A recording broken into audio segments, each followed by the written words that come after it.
একটি রাষ্ট্র এবং সমাজে কৃতি মানুষদের সংখ্যা যত বেশি বাড়তে থাকবে সমৃদ্ধি এবং নৈতিকতার মানদণ্ডে সেই সমাজ তত বেশি আলোকিত হতে থাকবে।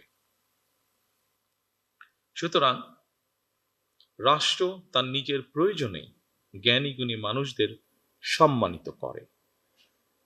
সম্মানিত সকল উপস্থিতিবৃন্দ, সুধীবৃন্দ, এই উপলব্ধি থেকেই স্বাধীনতার ঘোষক শহীদ প্রেসিডেন্ট জিয়াউর রহমান স্বাধীন বাংলাদেশে প্রথমবারের মতন 21 পদক প্রবর্তন করেছিলেন।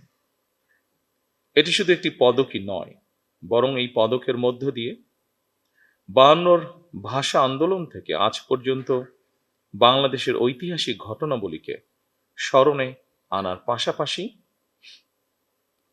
যেসব বিজ্ঞজন শিক্ষা, সাহিত্য, শিল্পকলা, গবেষণা ও চর্চায় নিজেদেরকে এবং রাষ্ট্র ও সমাজকে সমৃদ্ধ করেছেন, তাদের সঙ্গে আপামর জনসাধারণের পরিচয় ঘটে। শুরুতেই 3টি বিষয় পুরস্কার প্রদানের মাধ্যমে 1976 সালে রাষ্ট্রীয় সম্মাননা পুরস্কার 21 পদকের যাত্রা শুরু হলেও বর্তমানে ভাষা আন্দোলন, মুক্তিযুদ্ধ, শিক্ষা, গবেষণা, শিল্পকলা, বিজ্ঞান ও প্রযুক্তি সহ সম্ভবত কমপক্ষে 12টি ক্ষেত্রে বিশেষ অবদানের জন্য এই সম্মাননা দেওয়া হচ্ছে। এটি নিঃসন্দেহে একটি ইতিবাচক অর্জন। জ্ঞান, বিজ্ঞান কিংবা সাহিত্য চর্চার ধারা আরো শানিত এবং বিকশিত হোক, এই প্রত্যাশা করছি আমরা সকলে।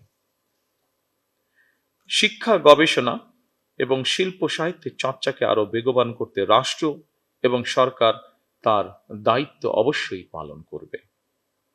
আমি বিশ্বাস করি শিক্ষা, গবেষণা এবং শিল্প সাহিত্য চর্চাকে রাজনীতিকরণ করা কখনোই সভ্য সমাজের পরিচায়ক নয়। শিক্ষা, সাহিত্য, শিল্পকলা, বিজ্ঞান ও প্রযুক্তি অর্থাৎ জ্ঞান বিজ্ঞানে সব শাখায় যাতে দেশ এগিয়ে যেতে পারে, নৈতিক মানসম্পন্ন তেমন একটি উদার গণতান্ত্রিক রাষ্ট্র ব্যবস্থা প্রতিষ্ঠার লক্ষ্যে বর্তমান গণতান্ত্রিক সরকার অবশ্যই কাজ করবে। আমাদের এই যাত্রায় দেশের বিজ্ঞজনদের দিক নির্দেশনা অবশ্যই প্রত্যাশিত।